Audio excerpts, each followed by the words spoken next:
Hey everybody, welcome back to the Portland Fly Shop podcast. We are back in action. This time we are with our buddy Miles and we're going to do DIY Montana. Stay tuned.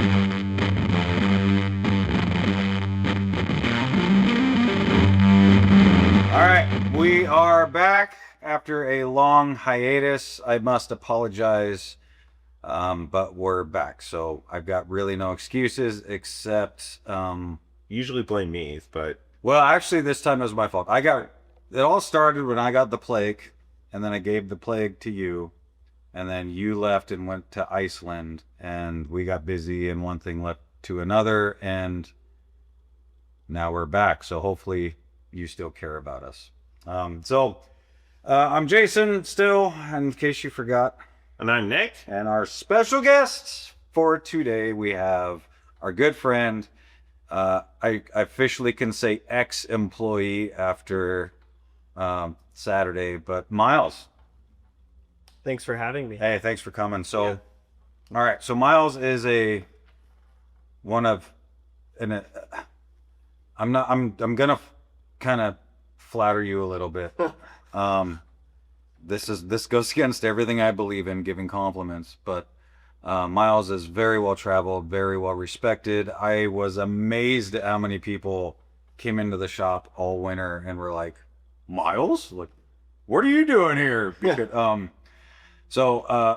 Yeah, Miles is a very, very accomplished fishing guide, a multi-country fishing guide, and he is leaving us and going back to Montana next week to start working over there again for the summer. But with any luck, I can sabotage all of his relationships in Montana and sabotage his place of employment, which is Big Sky Angler, and keep him with us as a Portlander full time. And I'm willing to go to devious great lengths to do so. So anyway, Miles, thanks for coming, dude. So give us a little background. What's your name? I'm Miles. And what do you like? I'm Miles Marquez. I moved here this last fall and was lucky enough to get a job here at the Portland Fly Shop working with Nick and Jason. And I learning the ins and outs of steelhead fishing and Oregon and Washington, and it was incredible. I told Jason too, I said the best chances of me coming back are how many winter steelhead they can get me to find. So help me to find. So, and I did, I found some, so I'm probably coming back. Yeah, I'm probably coming back, but no, I'm coming back. But yeah, so I've been guiding in Montana. This will be my 12th summer in the West Yellowstone area, coming up starting in late May, where I usually start on the Missouri River for the first couple weeks, and then I head down to West Yellowstone and do the majority of my season around there.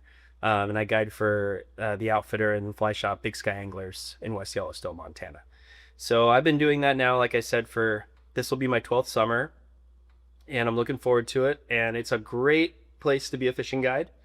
It's also a really good place to go if you don't want to hire a fishing guide, or you can't, or you whatever. It's a great DIY area in the Mountain West. There's plenty of great places, but I can't tell you everything about every place, but I can tell you about the place that I've lived for the last 11 years. And it is really special for the traveling DIY wade angler because of its access. It has incredible access, and it's the meeting place. It's the junction of some of the most storied water in the West. And yeah, just has great access. Also adjacent to Yellowstone National Park. So, I mean, I think Yellowstone is around 2.5 million acres or something like that. So almost the size of Rhode Island. You know, all of that is wade only.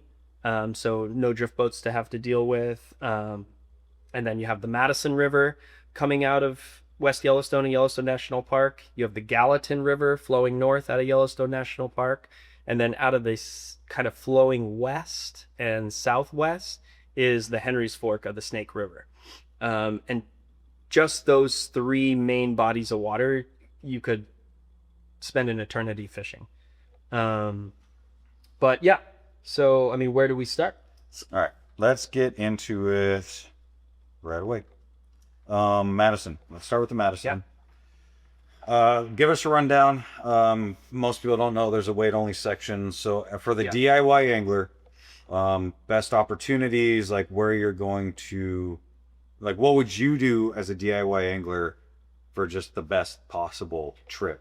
Yeah, so the Madison, in terms of the Madison in Montana, which we call like the 50-mile riffle, which is the section from the slide, which is where Kelly Gallup's shop is, down to Ennis. That's about 50-mile section of river, and the upper 20 miles and the last 10 to 15 miles of it are wade only, which is awesome, right? Don't spend your time in that middle section, which has very few easements, and the only easements are focused around boat ramps. So you're going to interact with floating anglers and guides, which you don't need to do on that river if you know that those wade only sections exist. And those wade only sections, especially the upper one, which is what I'm most used to and familiar with, which is from Reynolds Pass down to Lions Bridge, which is the first boat fishing access point, is some of the best dry fly water, some of the best wading trout pocket water I've ever seen.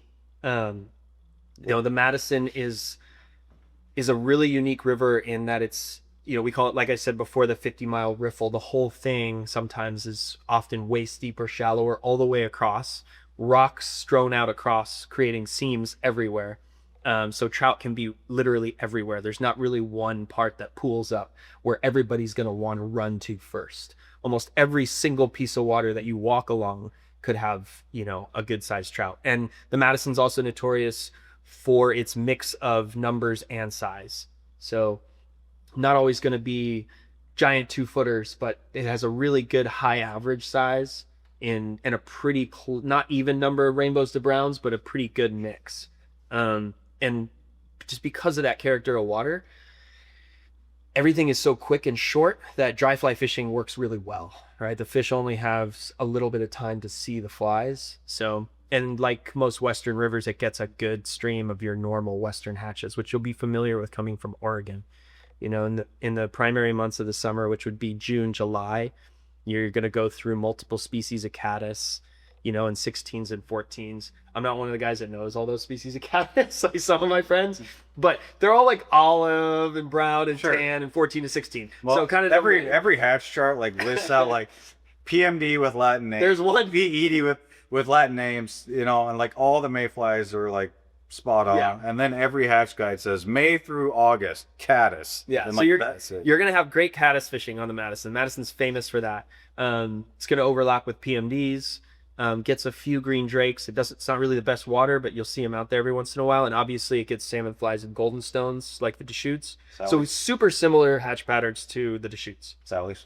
It gets yellow sallies. Awesome. And then everybody's gonna want to know how's the streamer fishing for 8-inch streamer, 90 articulated. Well, the Madison, because of that fast nature, it's not just a great river for dry fly fishing, but streamer fishing has become really popular and is always, it's been really popular there, especially, Kelly Gallup has made a career off of it and of teaching it and guiding it that way. And, that fast water, same thing. It's good pocket water to rip a streamer through real quick, and the fish don't have a lot of time to follow. So they usually have to make a decision. So it's a great streamer river, even just pocket streamer fishing, really close, jigging, stripping maybe 1, 2, 3 times. There's a high concentration of sculpin in the Madison. So, a lot of Kelly's flies are very front heavy, move water, kind of look like those, really heavy headed sculpin in there and stuff. So, and then road follows it. So you got lots of light. Yeah. So Highway 287 follows the Madison through the valley. And now if you creep up from the valley, which we just talked about, the river comes into Reynolds Pass area in the slide via Earthquake Lake. Earthquake Lake was a man-made or a naturally made lake from the 1959 earthquake. So it was a huge earthquake, came down and dammed a section of the river, and the Army Corps engineers had to blow a spillway out of it. So there is a lake above the valley that was created by that earthquake, and then above that, a short 2-mile section of Canyon River that remained from that flood. That's right below Hebgen Dam, which is the main dam feeding the whole Madison River tailwater, coming from Hebgen Lake, which is the next lake up. So you have a really interesting environment there between Hebgen, between the lakes we call it, which we'll talk about in a minute, Earthquake Lake, and then the Madison Valley. It's a really interesting migratory type fishery, kind of like a Patagonian type fishery where you have, river sections separated by lakes. So you have the potential for really big trout, right? Anywhere that trout have to migrate or move between still water, that just breeds really big fish. Yeah. So yeah, coming up from the valley up 287 past the slide in, you'll go through the slide itself, which is another really cool overlooked piece of water. It's very fast. It's not easy wading. So if you're not the most confident wader, it's good to avoid it. But it's a great little pocket water. It's even tighter and faster. Kayakers like to run it for whitewater. But if you fish the edges, you can find some really cool fish, especially later in the summer when they're looking for colder water and higher oxygenated water. Does that area usually avoid the hoot owl season? It does, yeah. The Madison's only seen the hoot owl, as far as I know, at least in my time there, and even a little beyond, one time, and it was, I think, 4 years ago. Right. But the upper, I think, stayed non-hoot owl. I think it was just like... Yeah, the lower Madison below Ennis is a top release out of Ennis Lake, so that one usually always goes of a hoot owl. Got it. That's more of a tuber float, the bikini hatch style for the Bozeman kids. But anyway, What time of year is it? Anytime after June. Nick knows.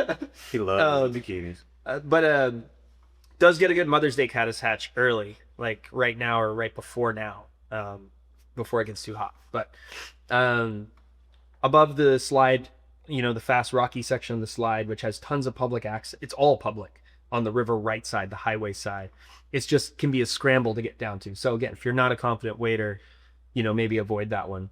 But would that be similar to like the Deschutes scrambles from the access road? Yeah. Okay. Yeah. And sometimes even farther, and a lot looser scree because it's all remnants of the slide from the earthquake. So a lot of like moving shale and stuff, and pretty far, maybe 100 feet down to the water. And then that above the slide where it naturally, well, not naturally, they blew the spillway out into the slide, is Earthquake Lake. And Earthquake Lake is a really cool, interesting environment. Strewn with dead trees that have kind of almost petrified, that are still remaining from the 50s. And a really steep bank down to it, but all public. And again, if you can scramble down to it, a lot of those fish will be cruising the edges, especially brown trout. And stripping streamers around the edges and throwing dry flies or dry dropper rigs is really interesting. And as you move up Quake Lake, past the boat ramp of Quake Lake, that's where you get to between the lakes, we call it. We call it BTL. You'll hear guides or people that have been there before have called it. And that's between the lakes. So between Hebgen and between Earthquake Lake. And that small section is incredible. It's all public access. And it's where Bob Jacklin filmed a video of him teaching nymphing and caught a 10-pound brown trout. I mean, it's a really incredible piece of water that is so uniquely migratory. It's very Patagonian. You have fish, brown trout and rainbows moving in and out of Quake Lake into that section to feed throughout the day or night. So it's not like a migrational run. It's No. just here and there and Just transitory, transitive. And obviously it does get migratory brown trout in the fall and rainbows in the spring, in a really tight, compact space. So early season, obviously, like in the valley, you want to avoid places where rainbows spawn, which, is similar to here. But yeah, that'll also have brown trout moving up it in the fall. But the cool part about Between the Lakes, we call it, a lot of locals call it Monster Alley. And that's because so many fish have been shocked or caught in there that are way too big for that environment that came out of Quake Lake, maybe for the day to eat goldens or something, and so they get all the hatches clear up there? they get all the hatches all the way really? up there. Wow. Yeah, so that's where historically the salmon fly and golden hatch would terminate. That's the highest up it would go, right? That's the dam, right? So it would start in Ennis, 50 miles, 55 miles downstream and work its way up, just kind of like on the Deschutes. And then eventually would terminate Between the Lakes. It kind of skips Quake, obviously, and then finishes in Between the Lakes. The In Between the Lakes gets a better green drake hatch than the valley because of the character of the water. There's a little more even gradient.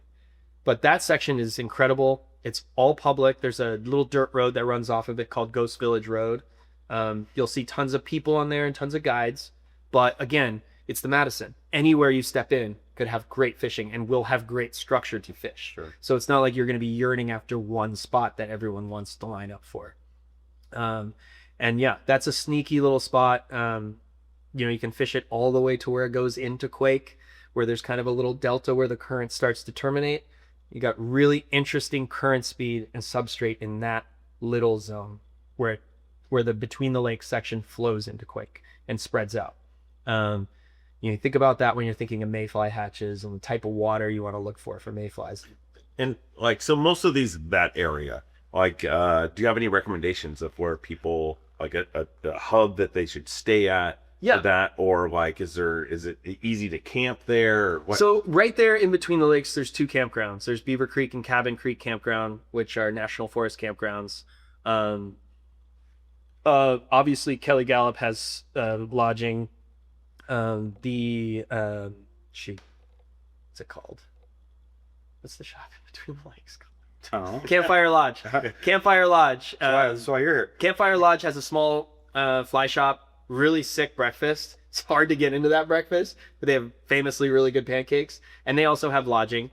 And then the 2 campgrounds, Cabin and Beaver Creek. The obvious hub is West Yellowstone, which is about a 20-minute drive from there, past Hebgen Lake. And in those campgrounds, are they like permit way in advance, or is it something that you can kind of get? I haven't looked at. They might be first. They're just normal national forest campgrounds, so I'm not sure if they're by reservation or first come first serve. I'm really not sure, but because I haven't booked up. Right, because you live there. You can just go home. But they're they're national forest campgrounds, so you can look them up online, and I think they're first come first serve. Or the last time I camped at one of those with my daughter like 5 years ago, just so we could wake up and go get breakfast at Campfire Lodge. And beat the crowds there. Yeah. So following up from between the lakes, which is incredible. And all this stuff too, I'm putting it in the context of dry fly fishing because it is something you can do. It all indicator nymphs really well also. So I don't want to make you think that you can't do that in there. It's just you get Euro nymph in there. You can do all of that stuff. But the cool part about that river is that you don't have to. Right. Often at the bare minimum, you can dry drop and see really good success. So, but I used to guide indicator nymphing in there, in between the lakes, teaching especially. There's good big runs to teach indicator nymphing in there. But all your standard nymphs that you can get here at the Cortland Fly Shop or anywhere else in the West will work in there. Caddis nymphs, Perdigons are totally good.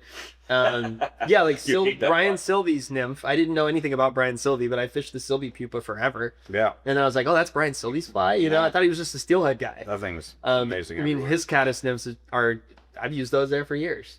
So above the dam, you have Hebgen Lake, and that Highway 287 will follow Hebgen Lake for about 10 or 15 miles until it reaches the intersection with Highway 191.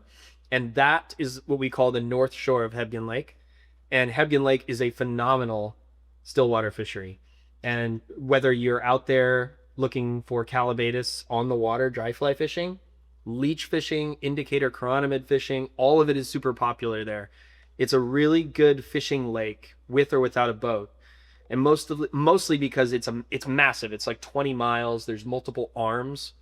But the average, let's say, this is all like more or less, but the average depth in the main body of the lake is 25 feet, maybe, So, and sections of the arms can be acres of 2 to 3 feet deep. So a lot of sun penetration. So weed bed growth. Yeah. So bugs has a very famous hatch of calabatus, obviously chironomids and leeches, but and damsels. And you can fish that from the bank. You can. There's beaches all along that north shore. There's pullouts where people use as summertime fun beaches, dropping their boats in there, or also those fish, they're not that far out. Yeah. Right. And so you can have any kind of boat if you had a boat. So you can put a drift boat in. You can put a drift boat. You can put a power boat in there. A float tube. Float tubes are great. Gives you a little more access to those coves.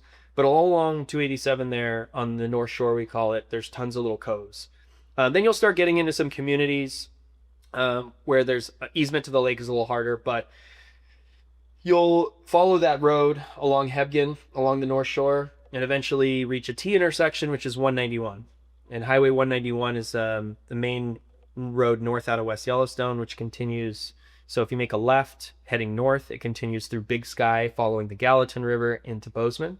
And if you head right, it pulls you on a long straight road to West Yellowstone in about 10 minutes. Yeah. So real quick, for this question's more for the Oregon crowd, because this is kind of our stuff here. Is trout spay, what would your opinion, would it be worth somebody from here taking their trout spay to the Madison? I know it's probably not too popular there yet. I imagine it's got to be at some point, but Good for migratory. good river for it? No, really good river for it. Big Sky Anglers actually has done a trout spay event the last 6 years, more than 6 years. I feel like since we opened. So, with the teaching as much as we can teach about spay there. But the Madison is a really good trout spay river. Not so much up in that wade section we talked about in the valley, or even between the lakes, but further down, closer to Ennis, where the river really widens out and evens. The other place that's really popular where the event was hosted is the Madison that comes out of Yellowstone National Park into Hebgen Lake, Okay. right? Which is the next major part of the Madison. And that part is famous for its migratory run of brown trout in the fall. And there's guys that come every year, and kind of that's what they come for. And that trout spay has become hugely popular Really? in those runs. Okay. Hugely popular because swinging soft tackles is kind of the OG way to fish for those fish. Obviously, they can be nymphed, they can be stripped up. They don't really eat dries that much. Sometimes they do closer to the lake, where it comes into the lake. But most of those big browns that people are looking for, they're just like steelhead, right? They're coming in to spawn. They're not really there to eat bugs, but they're aggressive and they move to stuff. But swinging big soft tackles, particularly October caddis type stuff, the same kind of stuff you'd swing on Deschutes. Sure. Yeah, just a little compact, much smaller environment.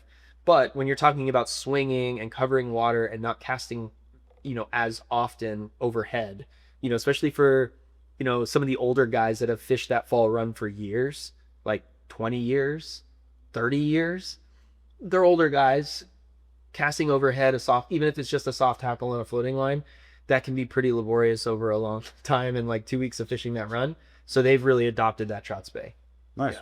I didn't realize. Yeah, I knew Whitney and stuff were doing some things in Craig, but I didn't know it's kind of transferred over to be that popular on the Madison. Yeah, actually, Alice Owsley and Mike Lobel, who teach at the Sandy Spay Clave, they're big. They love it.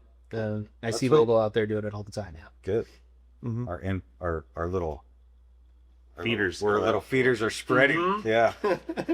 So every time you're in Montana and you pick up a trout spay, make sure to say thank you to a Pacific Northwesterner, Yeah, for real. and we'll say thank you to England, Scotland.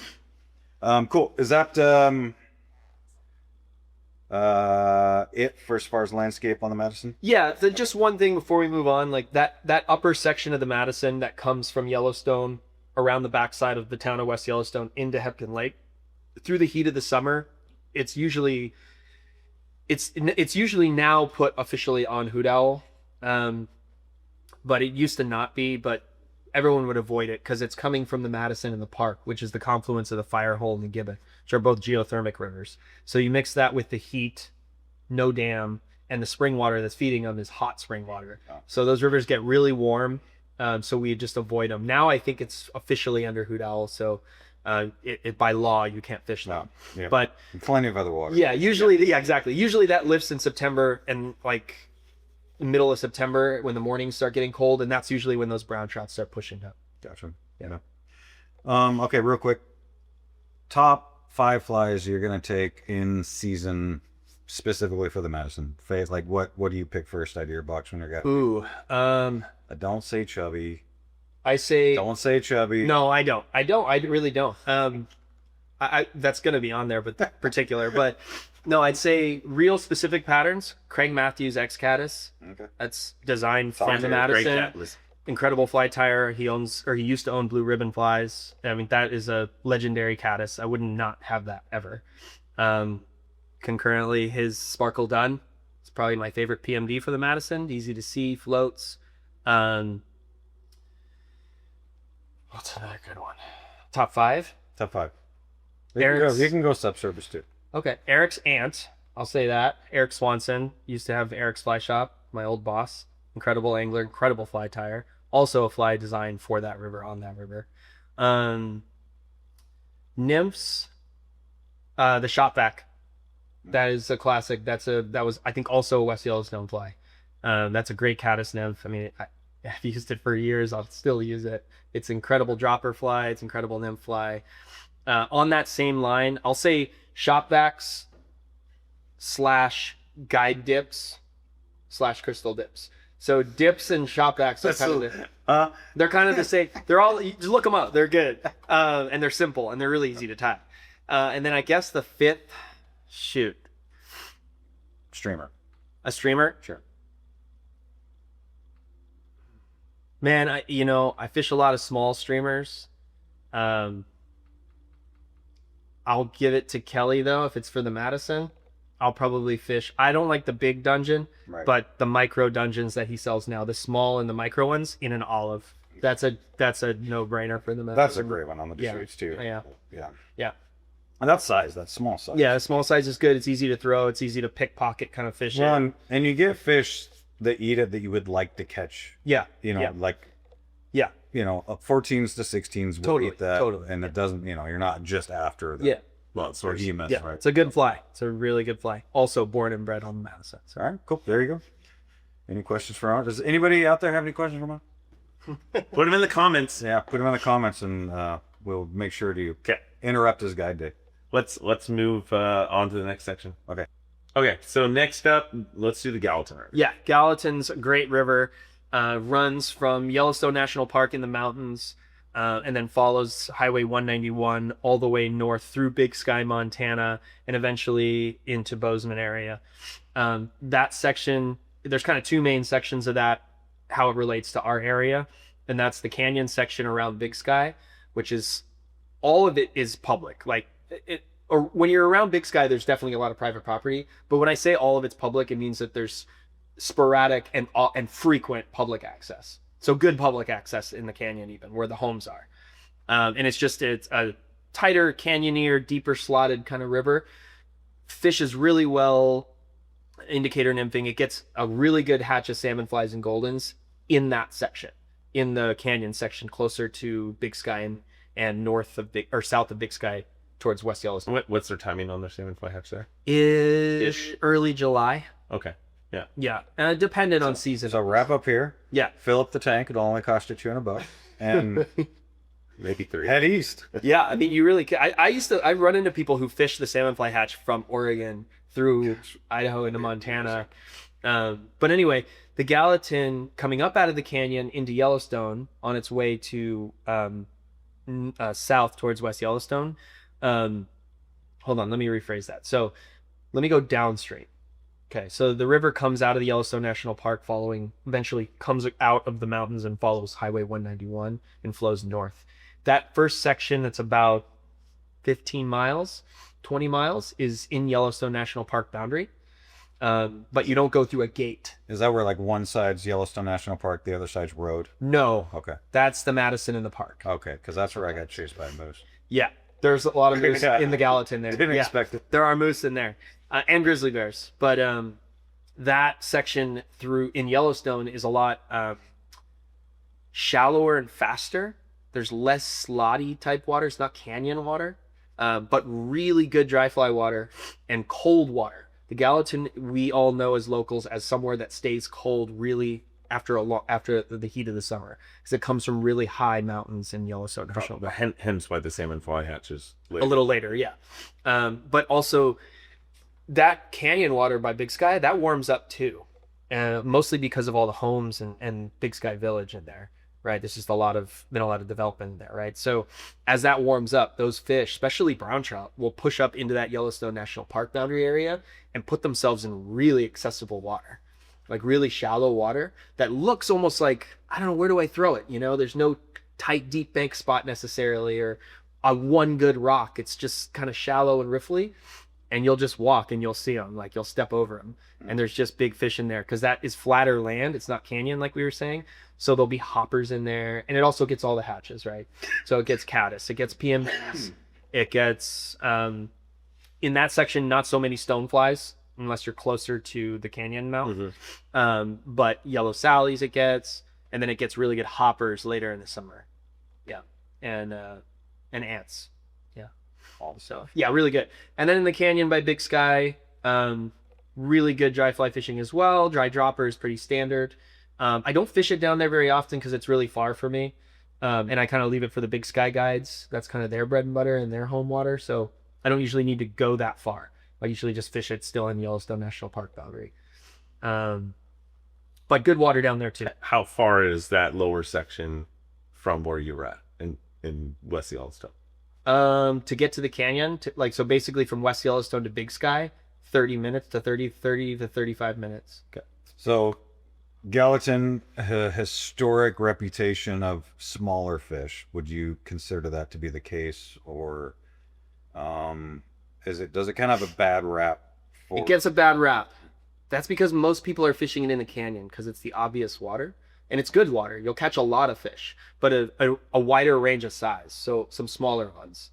And that's mostly just because you can't always find the bigger ones because of how deep in the character of the water of the canyon. I'm sure those Big Sky guys find them in there. Sure. But where I'm catching them is like in the Yellowstone part, also historically known as kind of an overall fishery, some West Slope cutthroat, rainbows and browns, and kind of a mixed smaller size. But that's, if you fish it long enough and you fish it when, say, later in the season when the water around the area is warmer and that's the coldest water and there's hoppers, big brown trout go up in there. So that is definitely a misconception, I think, of Gallatin being more of a I've thought that too. I've fished it quite a bit out of Bozeman, but driving out of Bozeman, and I've had a ball. Like, I've never understood why it gets like this reputation of, probably because the Madison exists and it's right there.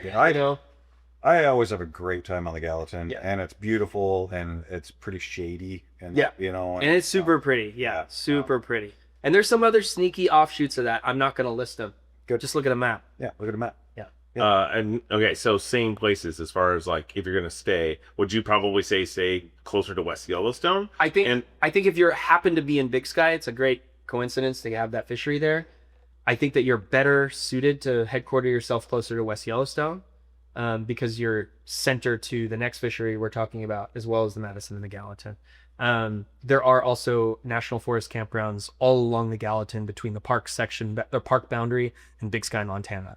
There's like 4 or 5 I can think of off the top of my head. And then, of course, if you're staying in the park, it is hard to get reservations. It is. Yeah. Yeah. I don't think there's any normal campgrounds in that park section. There's just trail access to backcountry stuff. Okay. Yeah. So just in the main boundary of the park is where the primary, like, around other people group campsites are.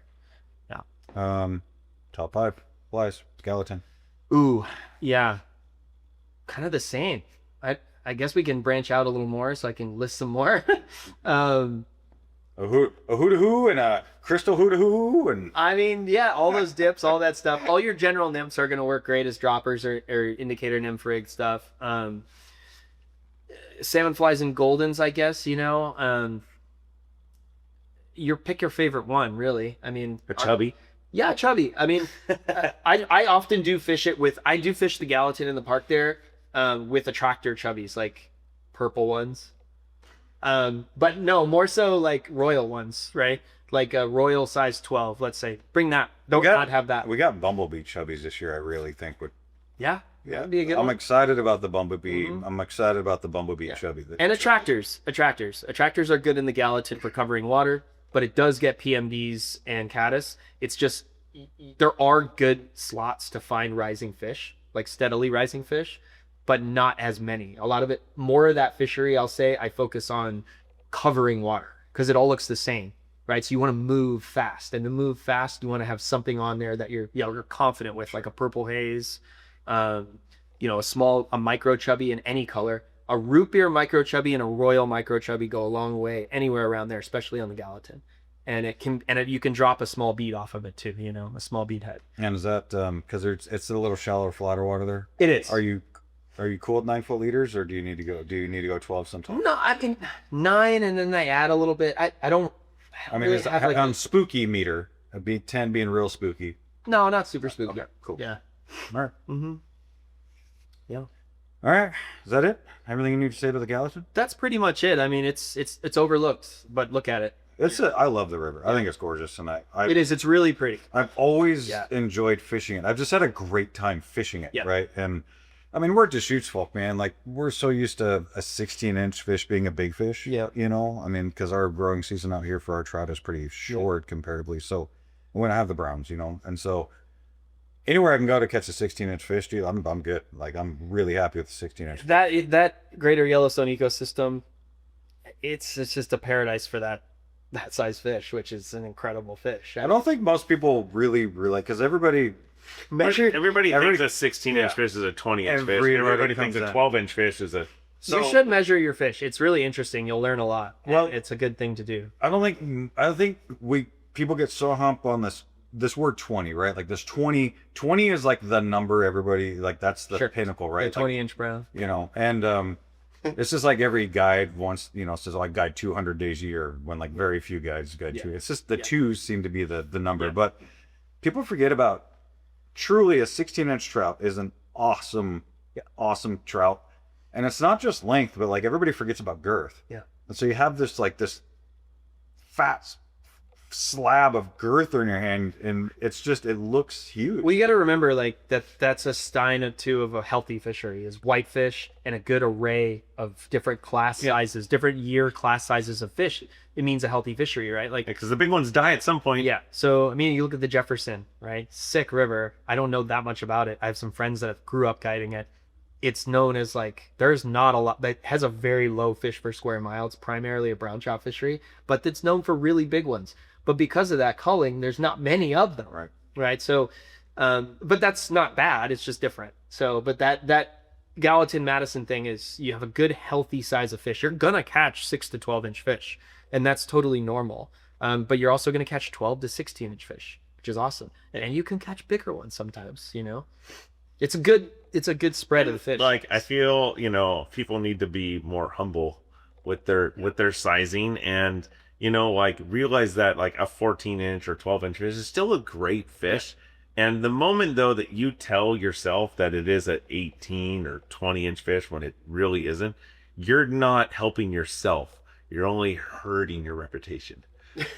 Yeah, I mean, whatever. I mean, yeah. At the end of the day, like measure them a couple times just so you can see. But like, who cares? Or just believe you caught your 20-inch fish, When it's like and go home and tell your partner you caught a 20-inch fish, and just live in the now. But anyway, yeah. So those two fisheries, And we'll support you because you'll buy more. Okay, let's move on. so those two fisheries are all within 30 to 45 minutes of West Yellowstone, right? So we've just branched in two different directions, northwest and north of West Yellowstone, and two huge fisheries that you could spend a lifetime on. Yeah. The third primary vein coming from our area is right over the border in Idaho, coming from the confluence of the spring water in Henry's Lake and the spring water coming in at Big Springs, which is a huge freshwater spring. And that's the Henry's Fork of the Snake River. So we call it the Henry's Fork or the Fork, but it's basically just an arm of the Snake River, right? And it comes from, like I said, two sources. It's kind of weird and complicated looking at it on a map. It's really weird. You're like, where does it start? It looks like it starts in two different places, but it's called the same thing. But anyway, that also has so many different sections on it. Even probably more distinguished sections than even the Madison, right? So let's just start at the top, right? Henry's Lake. Henry's Lake is the third really good stillwater fishery or famous stillwater fishery. It's mostly stocked fish. Some of the Yellowstone, it has Yellowstone cutthroat, brook trout, and Yellowstone cutthroat rainbow hybrid trout. I'm pretty sure the rainbow or the hybrids and the brook trout are sterile, and the Yellowstone cuts reproduce back at the hatchery, maybe 3% of them. So, but they put like massive amounts of those fish. I think it's like hundreds of thousands for brook trout, up to the 500,000 Yellowstone cuts to like something. It's crazy. Wow. And not all of those survive as small, obviously, but the ones that do, that also is a lake that is a little smaller than Hebgen, I think, but shallow. It's like that average depth's like 12 feet. It's crazy. It's so thick with weeds, but it survives. Fish can survive in it because it's full with springs. So they just huddle up on those springs. It's really hard to fish in the heat of the summer because you're getting through all those weeds. So early in the summer and later in the summer, you can, when there's less weeds or they've died off, you can fish to them a little easier. Not a great wade spot. It's hard to wade that. There's not a lot of great public access unless you have a belly boat or a boat. But you could do it with like a float tube. That's what I mean. A float tube. You don't have to have No, float tubes. Oh yeah, you'll see tons of guys out there in float tubes. Combustion not allowed. Combustion is allowed. Guys It is with allowed. big boats out there. Okay. Yeah. You don't need a big boat, but anyway, that is definitely not as prolific of a dry fly fishery. The Callibatus do hatch, but the amount of leeches, don't swim in that lake for fun. Hebgen, yeah. Hebgen's got great beaches and beach access on it. Is this from personal experience? I've never done it, but I've seen it. I mean, I pull my drift boat out of there, and there's just leeches all along the gunnels. Oh, really? Yeah. So, that's but that's how those fish get so big. There's scuds, leeches, chironomids, all of it, but leeches. So those fish get huge. So stripping leeches and like a leech and a Callibatus nymph, so like a pheasant tail or a chironomid, that's kind of reigns supreme there, and it works really well. Or indicator nymphing. If you have a belly boat, though, don't wade in that one. It's really mucky, and there's so many leeches. So don't. If you're in a belly boat, make sure you wear your weight. Yeah, you want to wear your fingers for sure. If you have extra blood that you want to get rid of. Yeah. Coming out of that, the Henry's Fork comes out of that. It's called technically the Henry's Lake Outlet until it meets the Big Springs part of the Henry's Fork, and then it forms kind of the true Henry's Fork. That Big Springs section, again, not the best wade access. I'll leave it out for now. It becomes a float tube kind of paradise for the Island Park, Idaho crowd. When we fish it early when it's too cold for them to kind of bikini hatch. But it's not great access unless you have a boat. There is some access in there, but for the sake of all the different sections you have to access to, let's move on from it. Yeah. The next really good wade access site, I think, is the Box Canyon. I guide that a lot. I fish it a lot. It's the section that comes out of Island Park Reservoir, which is the next reservoir down. Island Park Reservoir, also steer clear of it. It's mostly homes and power boaters. There is decent fishing in it, but it's not going to be good for the DIY guy. So where it comes out of Island Park Reservoir, Island Park Dam, below that until the town of Last Chance, where Trout Hunter is, that is called the Box Canyon. It's only about 3 miles long, 2.5, 3 miles. Short. Yeah, but it is a box canyon, right? It's steep volcanic box down. So the access into it, and thick forest around there, Targhee National Forest. So there's only a few access points, but when you get to those access points, you can spread out from there really well. So you can access it downstream of the boat ramp at Island Park Dam, where the guides will be putting in their boats, but you can move downstream from there and fish really well. And then Box Canyon Campground is halfway down the float, and that gives you good access up and down. That is a fast, slotty, volcanic rock river. So when I say volcanic rock, it's square. Like there'll be all these slots, right? You can step on those fish. Like when you see guides in there, you'll see them walking their boats. So they'll do the whole 8 hours of the day on 2.5 miles, right? So because they're walking the boat, moving really slow and nymphing right off the boat. It's a great nymph fishery. It is a good dry fly fishery, and I'll touch on that in a second. But indicator nymphing runs supreme kind of in there. It's a really good indicator nymph spot, or a Euro nymph spot if you're into that. It's like really good. Loaded with stone nymphs. It's loaded with stonefly nymphs. It's loaded with all the other types of nymphs too, PMDs and caddis. But it gets a really prolific salmonfly and golden hatch, especially goldens. What time of year on that? The salmonfly hatch after the lower river, early July. Okay. Yeah, early July. And then the goldens will go. The goldens are thicker on the Henry's Fork than the salmon flies. The salmon fly is kind of a false hatch. If you hit it good on one of the sections, it can be really fun. But the fish don't key in on salmon flies that much. They do a little bit. Goldens go longer through the season.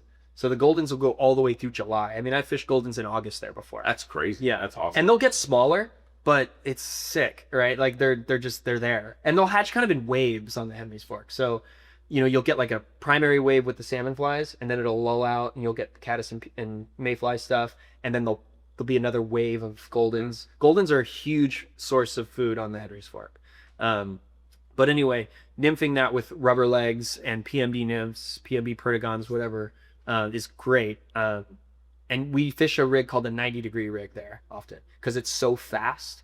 It's not that hard to wade. It looks really big and strong, but it's not very deep. And you can usually wedge yourself in those square volcanic rocks really well. It means to be careful. I mean, because of that too. But you're trying to get the flies down really quick. So Euro nymphing is really effective technique there. And if you want an indicator nymph, it's fine. That's how we guide it usually if we're nymphing it. But we tie 90-degree rigs. So butt section to a thingamabobber with leader tied directly 90 degrees off of that so that it sinks really fast. There's no parabolic sink, I guess. Yes. It's just 90 degrees. Anyway, nymphing is great in there. Then when those goldens are around and salmon flies, dry drop or dry fly fish. You'll see when they're busting on those things. And also, when you're in this part of the Henry's Fork now, I'm sorry, I should have started on this. Everything above Mesa Falls, so we call it the upper Henry's Fork, is only rainbows, right? So you don't get any browns until below Mesa Falls, which is kind of the cutoff point from the upper and lower river, we call it. So that box canyon is going to be a nursery of some sorts, right? It's going to have a lot of smaller fish, some medium-sized fish, depends on the year, kind of ebbs and flows, but a lot of fish. That used to be the penultimate fishery section of the Henry's Fork for high fish numbers in varying sizes. And then every once in a while, that's what feeds into the ranch after last chance, right? So every once in a while, especially in the heat of the summer, when the ranch is getting a little trickier, a little warmer, sometimes those ranch fish will push up into the box. So you can have a chance at hooking a huge ranch rainbow, an 18 plus strong ranch fish in there and just be like, oh shit, and it's hard to fight them in there. But anyway, great fishery and great access at the boat ramp and Box Canyon campground. Going down from there, that slot canyon will start to open up, and it'll start to open up right at Last Chance, Idaho. And that's where Trout Hunter, Henry's Fork Anglers is. I'm sure you've seen Trout Hunter's Leader and Tippet, sell it here at Portland Fly Shop. Those are great guys. You should, if you're in Last Chance, stop by and talk to those guys. They're awesome, great wealth of knowledge. Yeah. And that section below the box and above the boundary of Harriman, the ranch, is considered, we should call it Last Chance. And that is where the river gets really wide and low in some sections, but it gets great hatches, just like the actual true ranch section. That's where that really tricky sight fishing starts, right? That's also, Last Chance isn't considered the ranch, so it's not quite taboo to dry drop it, but Last Chance we still kind of consider the ranch, so and when I say that is it's kind of an agreed upon thing between all the outfitters and most people that fish it is the Harriman State Park, quote unquote, the ranch, and Last Chance, and the Wood Road Cliffs, which is below the ranch. We all kind of try to sight fish that and head hunt in there and teach that. Are the water characteristics kind of the same from Last Chance to the ranch, or are they? No, there's still, it's a weird little, that's why we call it its own section, because it's riffly. It's shallow and riffly, but it gets ranch fish. It holds big fish. So all that distribution of size will change out of the box, right? Where you'll get a lot of these and then these. Gotcha. Right? And that's where they start getting really hard. They have to be, you want to look for rising fish in those zones, but that access along there, all public, all great. I mean, you can go have a drink at Trout Hunter's Blocker and just walk out of the backyard and see a 2-footer eating green drakes or flabs or PMBs. It's best fished, not best fished. The first kind of wave of the season there is the mayfly stuff, right? So the Henry's Fork is definitely more of a mayfly river than the Madison or the Gallatin, meaning that it not only has caddis, but it has dense mayfly hatches. Being PMDs early on, right? You have PMDs, betas, PMDs, green drakes, flabs, and gray drake spinners, and brown drakes. Okay, those are your primary. Yeah. Just a few. and all often at one point, maybe in like late June, early July, overlapping. Right. With spinner falls. Right? So spinners going into duns, going into spinners. So why don't you just nymph it the whole time? I don't understand. I mean, you could. It would actually be hard to nymph that, to be honest. Like, yeah. It's just too slow and low. And then after you get out of Last Chance, then the river really does start to change character. It really flattens out, becomes what is known as one of the biggest spring rivers, right, in the world. So really weedy, really flat. So really weird current pulls. That's what makes it a really hard river to present flies to fish. That's also where it maintains, a big disparity in size gap between fish. And that's one of the most famous sections. That's when people think of the Henry's Fork, they're usually thinking of hearing of the ranch. Sure. That's the ranch or Harriman State Park. All public. You can access the ranch from Last Chance going down into the ranch boundary, which opens on June 15th. That's important to know. It has a separate opening than the rest of the Henry's Fork. But you can go down from Last Chance and access it from that parking area. Down the highway, we're on Highway 20 now. You can access it at the mailbox, just halfway down, and then walk or ride a bicycle, because the mailbox up the highway to the actual river is about 2 miles. So it's flat, but a lot of the older guys, they'll ride a bike to get to the bridge that's there, and then they'll leave their bike and walk up and down the river. And is it fairly easy to walk up and down the river? Very easy to walk up and down the river. Really easy wading. Yeah, it's mostly out grass banks, isn't it? It's grass and sage flat banks, and in the water, a lot of pea gravel kind of stuff. So that's what also makes it really hard, right? So, very easy wading. But that is the land of sight fishing, right? Like, it's not illegal to do any of those other types of fishing, but it's very heavily frowned upon, and we like to treat it as it is, which is to us is a very special place. There's other parts of the river that you can do all the other types of fishing. Sure. The ranch is just a special place for finding really special fish that are eating dry flies. So there's often guide days where I go down there and clients know what they're getting into. We may not even cast to a fish that 8 hours, right? And that's just the way it is. We don't blind fish it. We don't dry drop it. And anyway, so the ranch, next access point is Osborne Bridge, or the actual entrance to Harriman State Park, where they have a national park office. You have to pay to park there, but it's like $8. And that'll give you access around Millionaire's Pool, which is a really famous pool, and up and down from there. So all of it's public. It's just a matter of do you want to access it higher, middle, or lower based on where you think the heat of a certain hatch is, or where you like to fish. And is the Osborne Bridge section kind of the same as the ranch section? No. So after the main entrance area on the river, the river crosses under a bridge, and that's Osborne Bridge. Osborne Bridge is the cutoff. You're still technically in Harriman State Park, but it's where the status quo of all of us, we allow floating. Floating's allowed through the upper ranch too, but we don't do it. We'll dabble in it later in the season when all the major hatches are done and the people aren't walking the banks head hunting anymore as much, where most of the guys go home that fish it every year. Even then, we try not to do it a lot on the upper ranch. But Osborne to Wood Road or Riverside below that's more commonplace to float. But it's also still public access, river left and river right, all the way down. Great access, great sight fishing, hard sight fishing, but good sight fishing.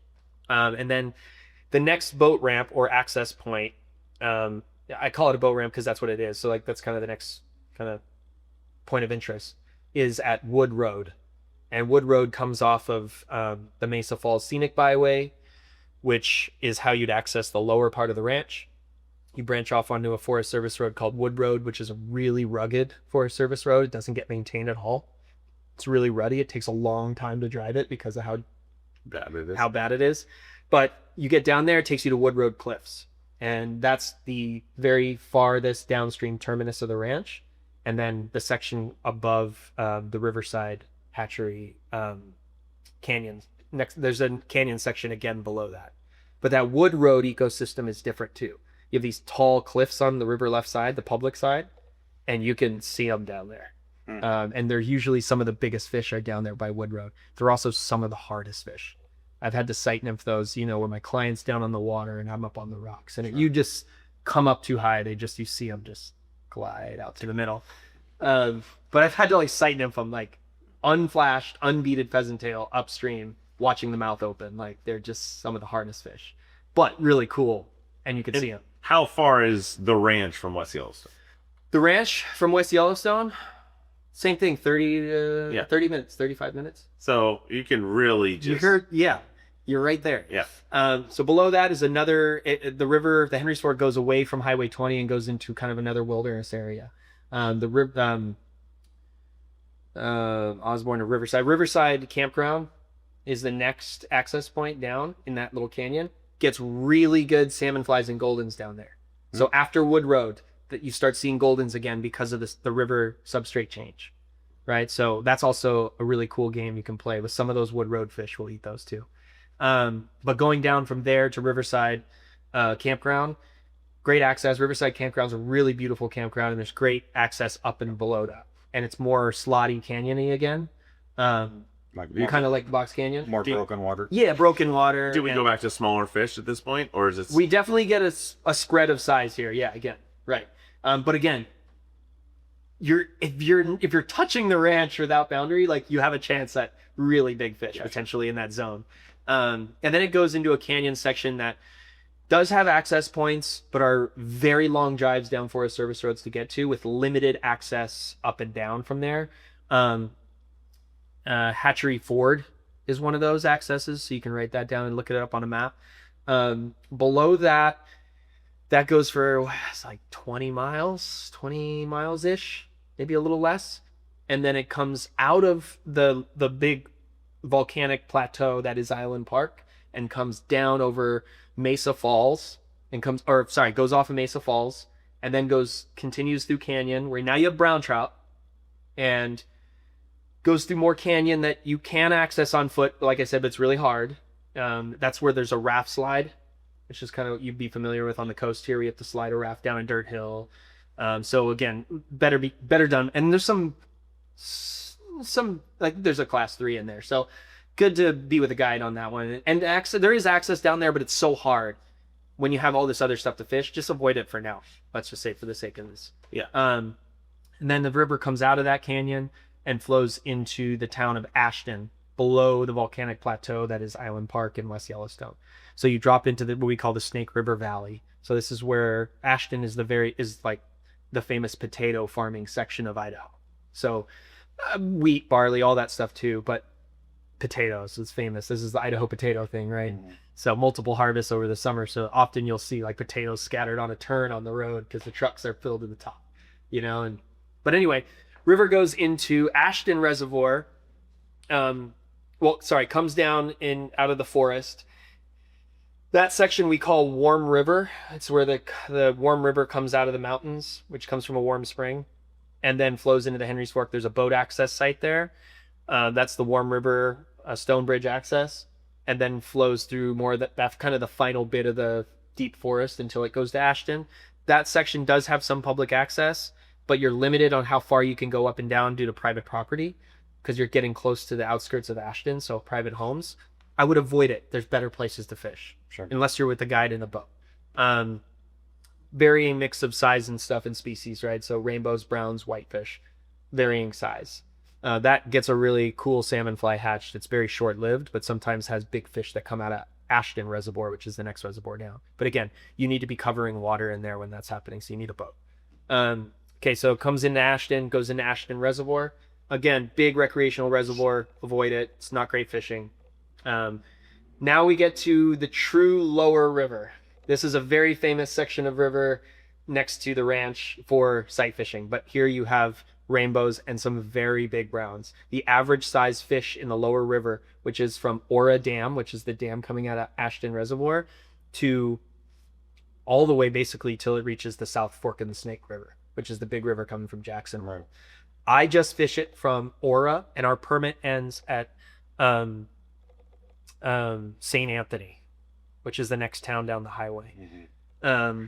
Where we primarily fish it and where you're going to fish it with the best access is Ora to Chester, being the upper section of the lower river, and then Chester Dam to Fun Farm Bridge, and that's the lower section. So those are two separate sections, and look a little different. That is incredible overall fishing. There are a lot of fish in that section, a lot of big brown trout in that section. During June, it's very crowded, but it can offer some of the best sight fishing for brown trout and rainbow trout in the West. And I'd argue the access is very good. There is a lot of private property because there's farmland down there, but most of the farmers on the Ora to Chester section allow anglers to use their property as easement to access riverbank. Okay. they just ask desperately that you park at the Vernon boat ramp or the Ora boat ramp, not on the side roads. And there's plenty of signs. People still do it, and I wish they wouldn't, because they're going to ruin it for everyone. Those potato farmers are letting us access their property to access legendary trout water. So just park in the parking lots and walk. It's all flat. It's all easy walking and easy waiting. June is when it's famous, right? That's where you can have Goldens overlapping with PMD hatches, green drakes, flavs in the evening, gray drake spinners in the morning and the evening. It's Probably it's Tricos too. fucked up. Yeah, and Tricos is going to be on all of those sections. The ranch is a good place, and the lower river in that September timeframe.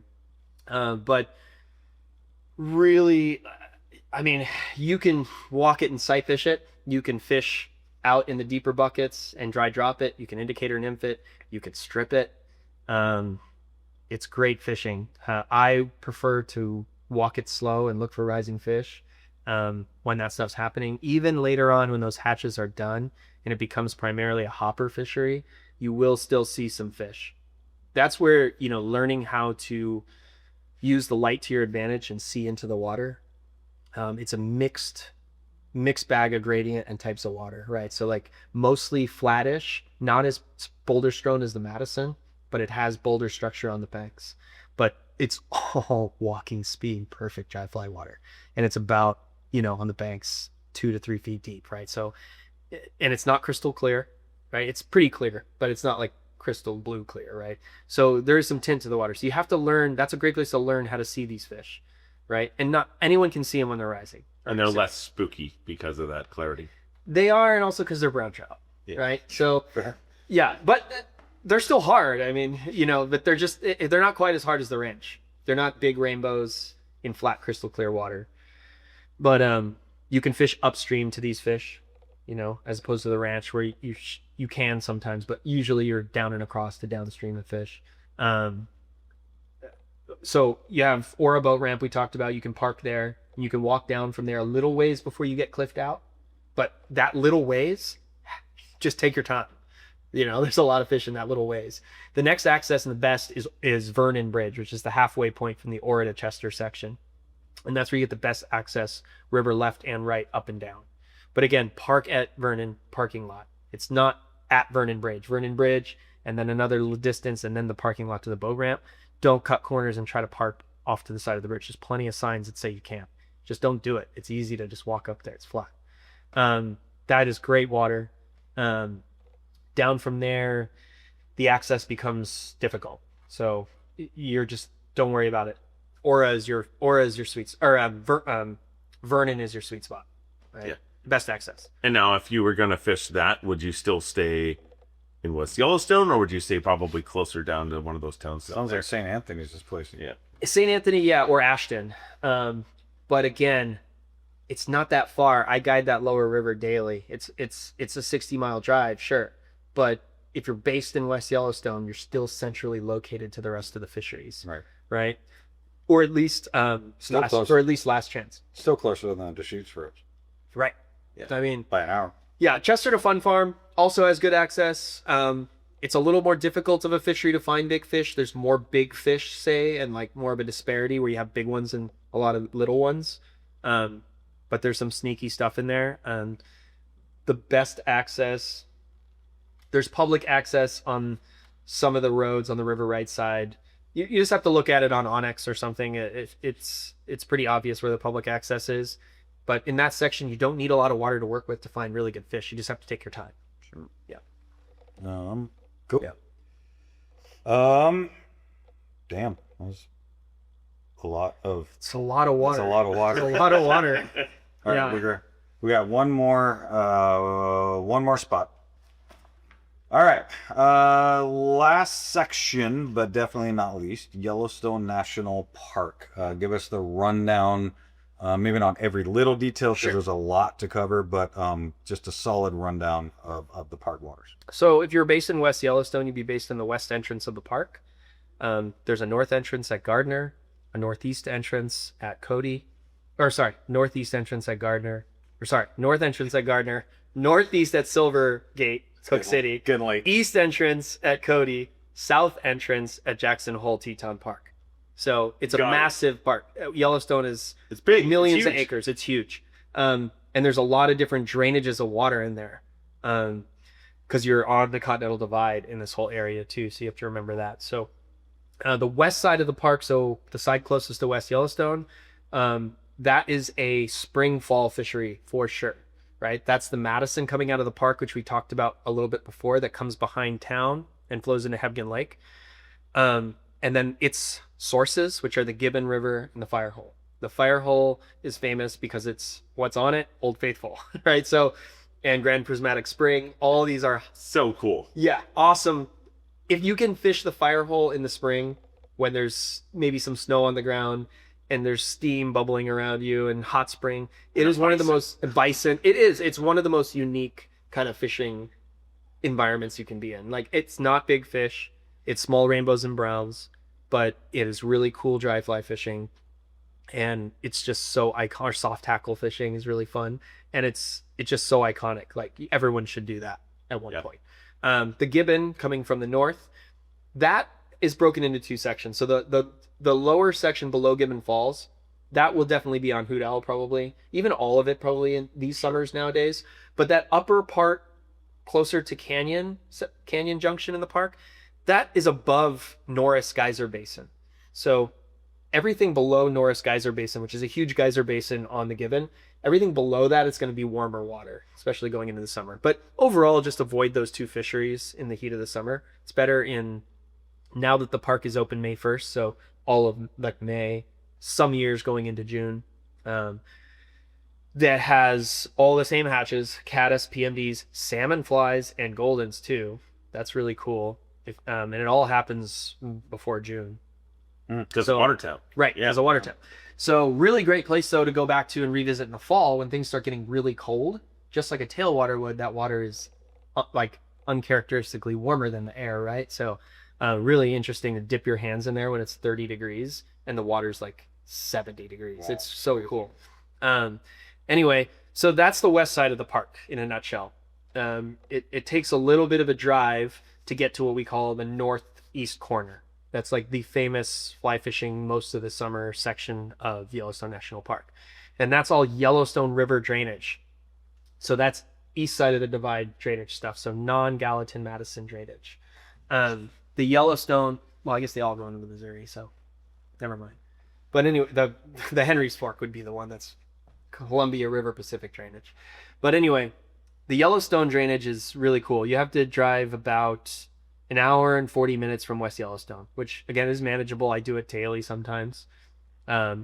Obviously, there's great campsites all in there that are bookable through Yellowstone National Park. They can be very hard to get. Certain times of the year, especially. Yeah, like Slough Creek, which is one of the lower down tributaries of the Lamar River.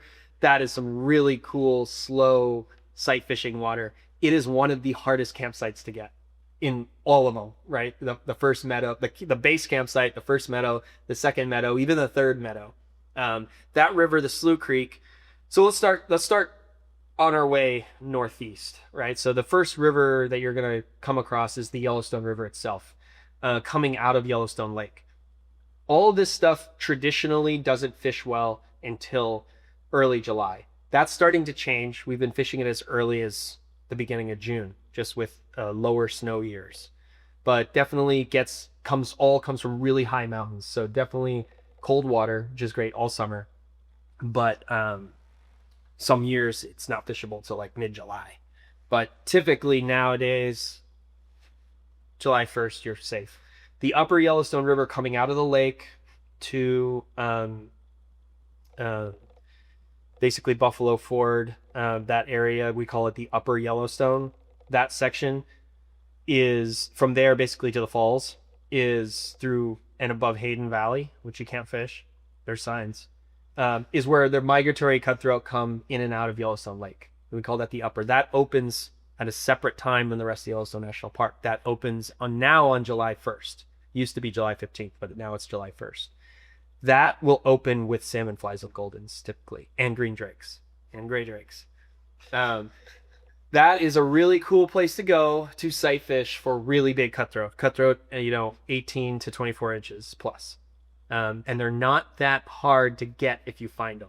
They're cutthroat. Yellowstone cutthroat are not notoriously the smartest fish. They're dumb and they look up. But here you go. When you start fishing for Yellowstone cutthroat, after you've been fishing for rainbows and browns, they eat very slow, notoriously slow, like this slow, right? So it's your natural tendency to pull the fly out. So The first God couple. save the queen. Really, Yeah. it's so slow. You're just gonna watch them close their mouth and then be like, okay, he has eaten it.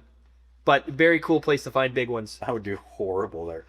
But I there's have no fish. obviously tons of great access there. There's some fishing regulations that prevent you from fishing around Lee Hardy Rapids and a mile down below the bridge to protect the fish a little bit. But tons of great access. Not easy wading always. There's a couple spots that are flatter. Most of it's steep bank, only about 20 feet high.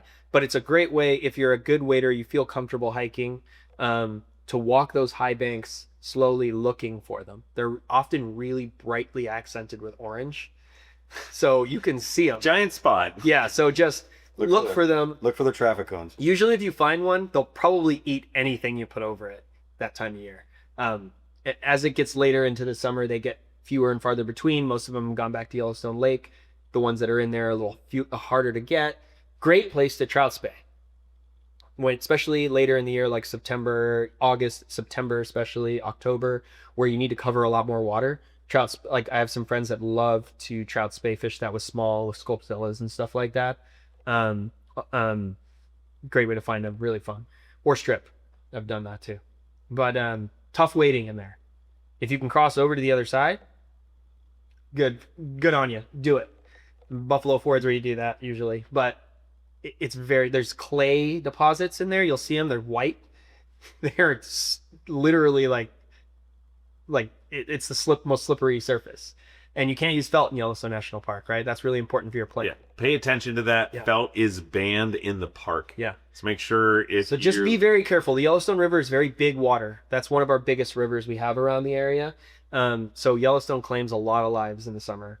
Do you recommend studs and all the rivers there, or is it? I would recommend studs fishing that. I don't fish studs because I'm in and out of a drift boat often, and I'm mostly fishing the edges. The only time I'm out there on those clay deposits is if I'm crossing, and the only time I cross is usually when it's warm enough that I can cross wet wading, so that I can get this deep and dry out later. So keep that in mind if you're trying to cross. You don't need to cross. There's plenty of targets on the roadside. You just have to move. Don't stay in one area hoping to see one rise. That is a technique. Some of the older guys do that in the easier wading spots, probably because they're limited to that. I get it. But if you can walk the high banks, just walk. Even a spot you didn't see one in that looks like a good spot, I bet you 30 minutes later on your way back, a fish has occupied that spot. So just always walk and look fishing that. Okay. So as the Yellowstone River goes over Yellowstone Falls through the Grand Canyon of the Yellowstone, you can get down there. It's psychotically hard to get down there. Just avoid it. The river flows north.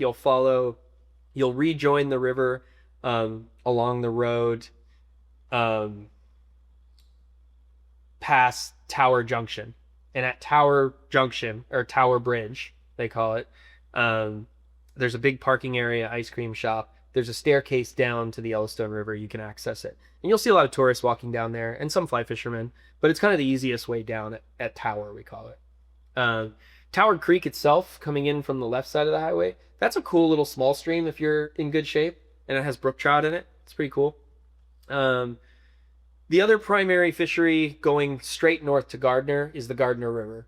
That's also a really cool river to fish. So we're going to step away from the Yellowstone drainage for a second. Well, it is the Yellowstone drainage, but we're going to go to where the Gardner flows out of the park. A few years ago, there was a catastrophic 500-year flood, and it actually destroyed the original road, or at least the one that has been there since I've lived there. So they've rerouted the road, but you can still access that road at some points where the river still flows. The Gardner River flows about along the road-ish from the first good access is Sheep Eater Cliffs. It's a good little picnic area, great access, brook trout, and cutthroat. Really cool. Then as you continue on, you'll fish the section that's now where the road doesn't follow it. There is some access down there, one of them being the high bridge. There's a high bridge that if you take that turn and go over the high bridge, you can access it there. It's steep. The Gardner's about the size of the Gallatin, maybe a little smaller, half the size of the Gallatin. Really boulder strode and pocket water fishing, but fishes well with everything. Gets salmon flies and goldens. Good attractor river. Good attractor river. Yeah, any attractor is great in that river, and some sneaky big fish in there, because that goes right into the Yellowstone River at the town of Gardner. So sometimes you get big fish that come up in there, especially in the fall or during salmon flies. But anyway, so going back, if you were to not go to Gardner and continue towards the northeast entrance, which is Cook City, you'll reconnect with the Yellowstone River again.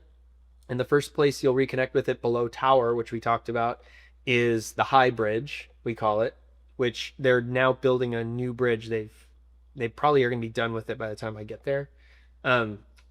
I'm not 100% sure if they're going to have access. The old High Bridge, you could park on either side and walk steeply down to the Yellowstone River. I'm sure you probably are going to be able to with the new bridge. When you're in the Yellowstone River now, away from that upper section where the sight fishing is, same flies, but even more of an attractor river, right? These are now more of an average, a spread out, size range of Yellowstone cutthroat, all Yellowstone cutthroat on the Yellowstone drainage there. But you'll have more of these to these. 12 to yeah, a 14. big fish in there is, you can catch a 20 to 24 inch fish in there, but rarely. A big fish in there is 18. Yeah. Right. And a lot of 12. What's cool about that and coming up the Lamar and Slough and Soda Butte, like people, you can catch so many of those Yellowstone cuts, all on dry flies, and the average size is like 12 to 15. That's a really good fish to catch a lot of, especially. Yes. So you can fish the Yellowstone River at the High Bridge there. The next piece of water that comes into the Yellowstone is the Lamar River, and that has its own sections. That's one of the biggest tributaries of the Yellowstone. And going into the Lamar first is Slough Creek, which you were talking about, which is really hard to get a campground on Slough Creek. So you can fish Slough Creek from the campground parking area to its confluence with the Lamar. Usually find bigger fish down there, but a little harder fish and more people because you're right at the parking lot. Yes. So, but good fishing, and you never know. Like you can turn a bend and there's no one around, right? Now, Slough is broken into 3 meadows. The first meadow is about 2 miles. That's the most commonly accessed one. So you will see more people. So you'll hike for 2 miles, come out, break out into a big meadow, and you'll have great meandering, flat, silty river with great hatches, or terrestrial fishing. The hopper fishing in the Yellowstone area and Lamar area, northeast corner, is when there's no mayfly or caddis stuff going on, they're immediately turned on to attractors, ants, beetles, and hoppers. So they're always eating some kind of dry fly there, and they're cutthroat, so they always come up. They're not hard to tempt up. So the first meadow, 2 miles, another 2 miles or so to the third meadow. So a total of 5 or 6 miles to the second meadow. So pretty good hike and steadily up, not super steep, but steadily up. The second meadow, you'll see a few less people, same type of water. And those meadows are about 1.5 miles to 2 miles long each. The third meadow is really tough to do in a day. That's mostly for horsepack people or people backpack camping at that. That'd be a pretty far one. That's like 8 miles one way into that. Oh, so yeah. Tough for a single day. Guys do it now, especially with a lot more younger anglers, around. But man, would it suck to walk 8 miles up there and every campsite is occupied and there's 4 people at each campsite and they're spread out in that meadow and you just walked 8 miles. Save it. Like don't worry about it. You're not going to see many better cutthroat up there than you are in the second or the first or even the campground meadow. Yeah. So that's Slough Creek. So if you advance upstream from Slough Creek on the Lamar, you have the Lamar Canyon. So it kind of goes into a little rocky canyon that has good access, but tougher access. Slottier, same cutthroat, but just slottier type water, big boulders, deeper pools and runs. And then you break out into the Lamar Valley. And the Lamar Valley is the penultimate Montana looking place. It's just, even though it's in Wyoming, it's just this big open meadow, like 5 miles wide. Buffalo everywhere. Buffalo herds everywhere. That's where the biggest herds of buffalo are. So you have to navigate around those buffalo, right? You have to find a way around those herds, and they'll move throughout the day. So you can find yourself being like, okay, fuck, I'm tired, I want to go home. But the way I walked from my car to the river has 150 buffalo in it. So now I have to go all the way around and then walk the road back to my car. But it's all flat. Great place if you're not a great wader. The Lamar Valley on the Lamar River is perfect. It's sometimes a mile from the road to the river, but straight through flat sage and very open. You're not going to surprise a grizzly bear in there. Slough Creek has a lot of grizzly bears, by the way, too. So be cognizant of that. And the trail is dense at some points. But the Lamar Valley's open. It's a place where you'll see a lot of tourists looking for wolves up in the ridgeline or even in the valley. You may stumble across people looking at a wolf kill that has wolves or grizzlies on it. Super cool. Stop and look at that stuff. Do it the right way. Pull over out of the way of traffic. But do look at that stuff. It's cool. Like, that's part of guiding it. Part of the day is we get to see some of that stuff, and that's part of the guide day. Sure. Is getting to show people some really cool wildlife stuff. The Lamar Valley is less structure. It's more of a run, riffle, run type river. Flat, small rock, super easy wading. Where there's depth in the water, that's your structure, right? Terrestrials. If there's caddis, throw caddis. If there's PMDs, throw PMDs. If there's nothing, throw attractors. Dry drop it if you want. You shouldn't have to. But great place. They get same thing. Caddis, PMDs, green drakes in some sections based on the substrate. And fall drakes too, hecuba. Now, is it smaller fish in that section, or is it? Not really. I mean, you definitely have a wider range than maybe Slough. And Soda Butte's notorious for 15 to 16 inch fish, but it's smaller. But it's like identical to the Lamar, so that's your next tributary. The road continues actually following Soda Butte Creek. Soda Butte Creek looks like an extension of the Lamar, just a little smaller. It's notorious for a little more, like, they're usually bigger in Soda Butte. Last year and the year before, I never caught so many, like 15, 16. I caught a couple 17, 18 inch fish in the Lamar Valley with clients this year. Don't usually see those. Usually see this class to like this class, which are great. And you're catching a lot of them. When you find them, they're usually pooled up.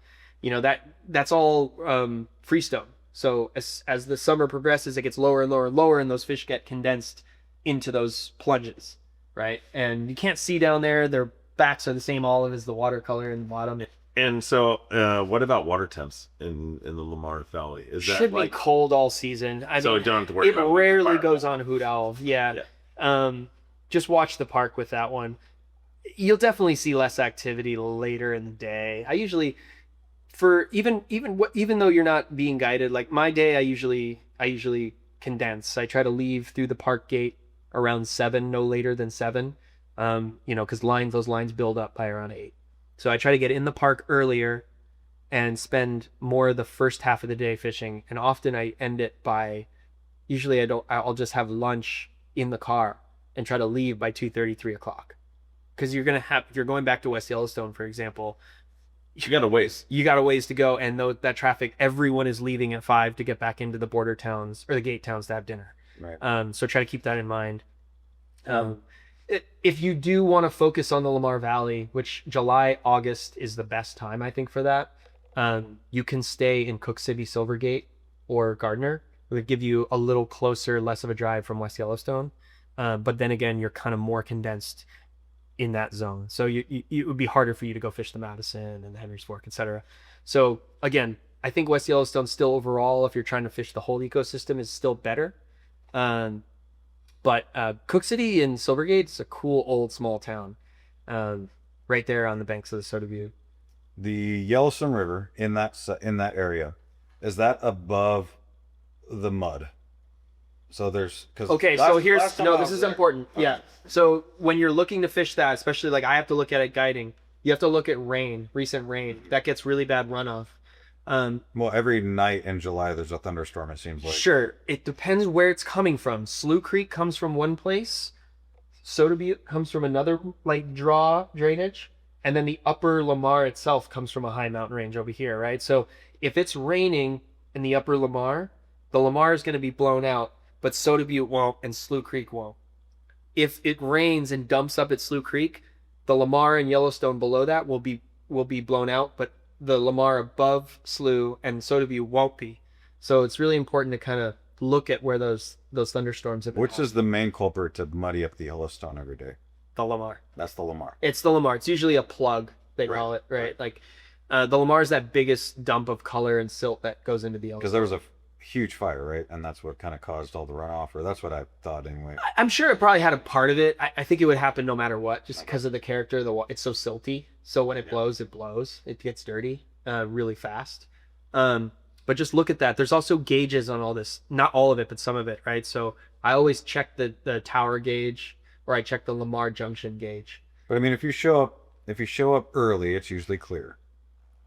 Or how did that work last time? We'd show up and it was clear, and then like because we'd be down below all the mud. Yeah, there could have been a thunderstorm. Yeah, and then it would get muddy, and we'd leave and try to go above the mud. Yeah, with the plug. Yeah. You just if it's just big rain, like it's happening all three of the drainages. It's just you just know it's been raining for 4 days or something. Up there, you can just wait for it to come down. You can check the gauge, or just go somewhere else. Yeah, and go somewhere else. Right, that's what being in West Yellowstone helps, right?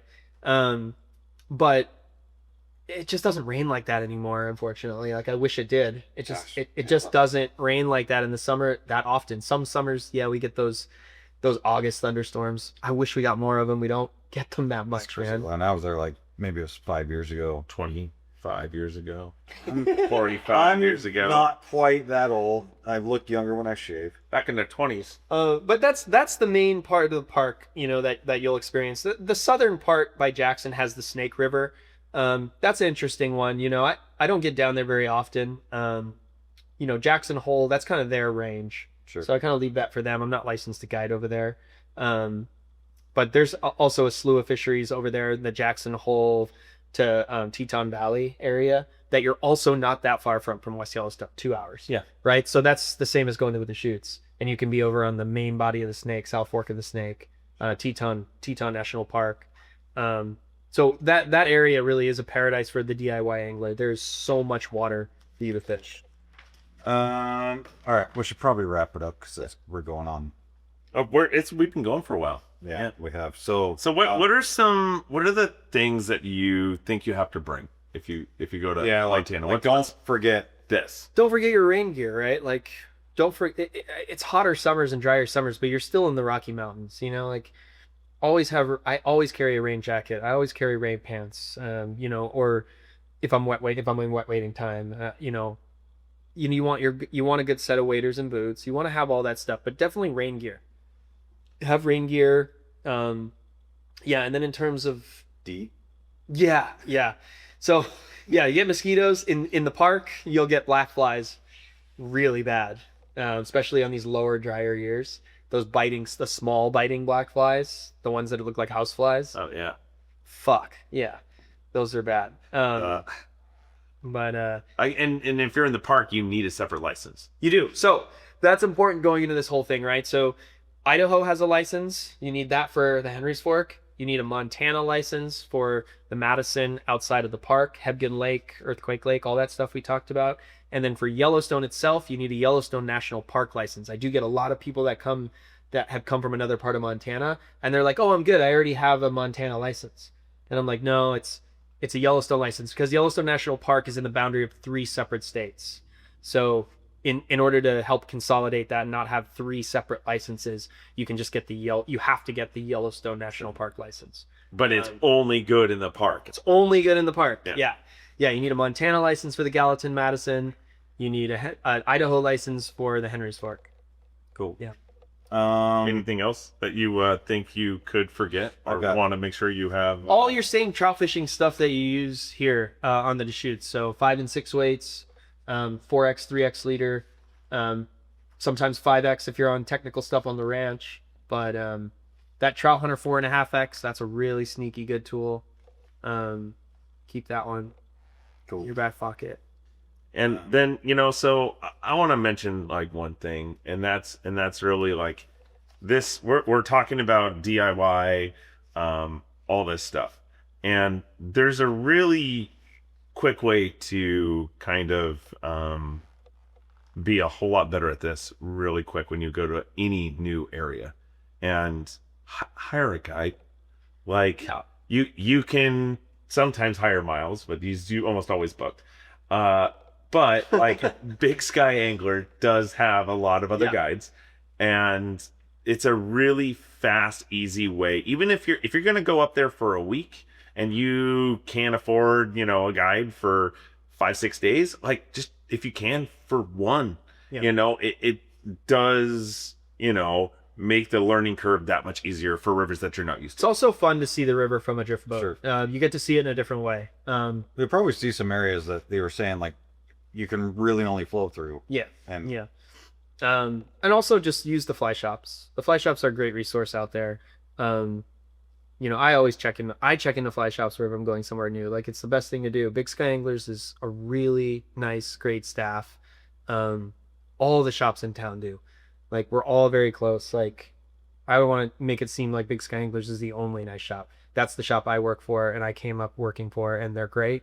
I also have friends at Madison River Outfitters and Blue Ribbon and Kelly Gallup Slide In, Trout Hunter, Henry's Fork Anglers. They're all great resources. They're all good.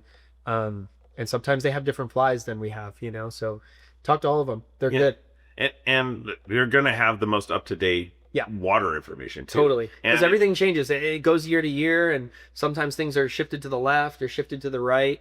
So it's just good to check in at the fly shops. And they're all those kids do that work at the fly shop. Like, I used to strictly work at the fly shop. Like, all they do is work and fish. So they know what's going on. wow, some things never really changed. Yeah. Yeah, that's what I did hear this way. Yeah, while he was here, all he did was work and fish. So use the fly shops as a resource.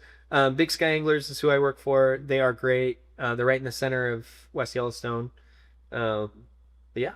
Cool. And then I got one last one. We'll say kids are getting out of school. Parents have a week for the DIY, like after school, we're getting the hell out of Dodge. Like, they have 1 week and they're going to DIY.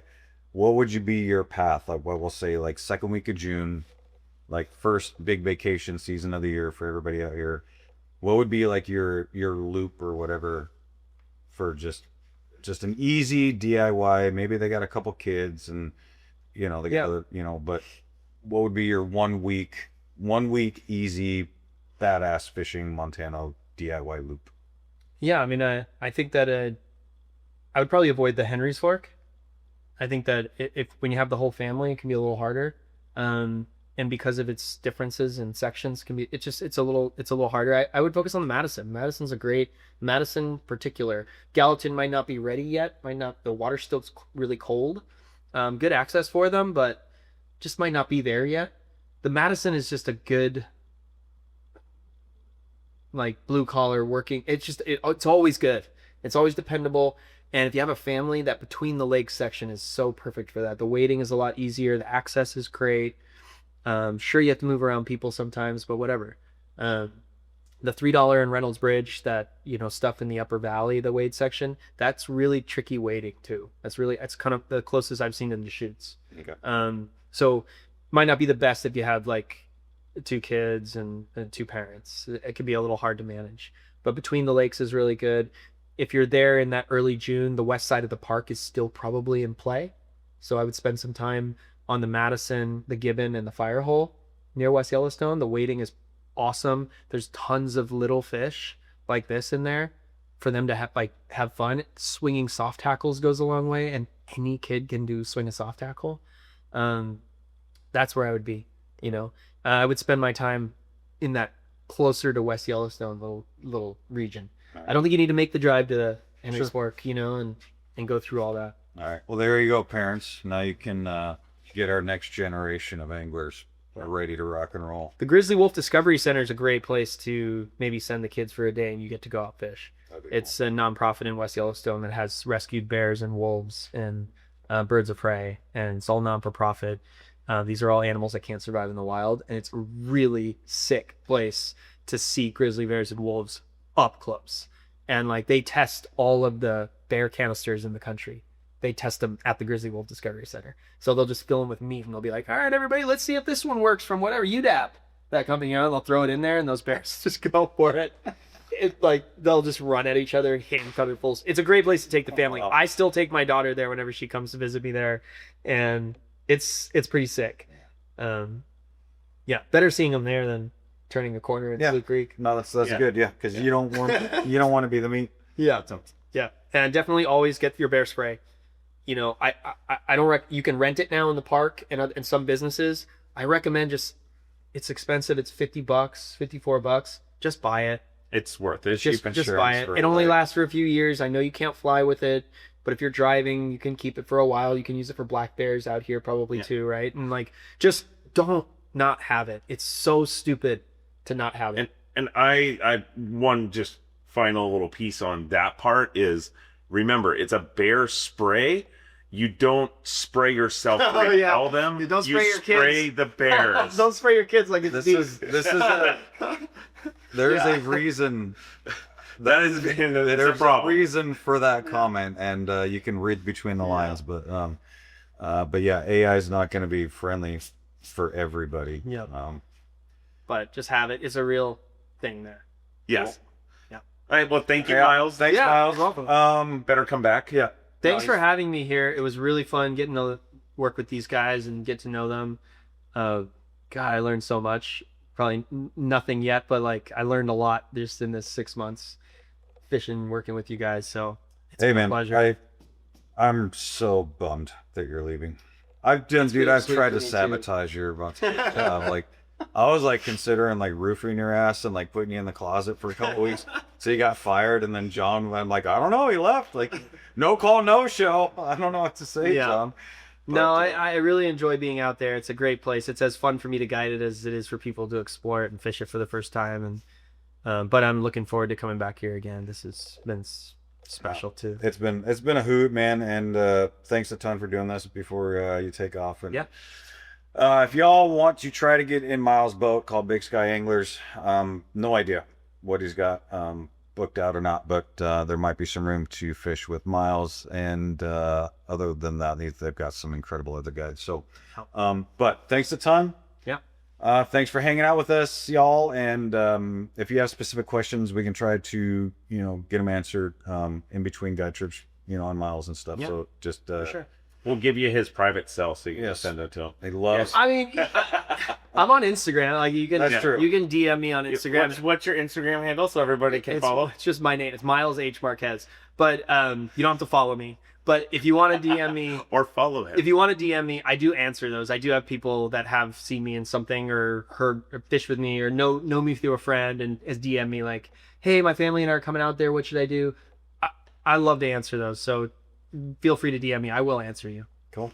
All right. Well, thanks a ton, dude. And all right, that's it. We're back. Okay. We're back doing podcasts. So thanks Sick. Yeah, thank for you. hanging out and Like and subscribe and share. yeah. All right. See y'all.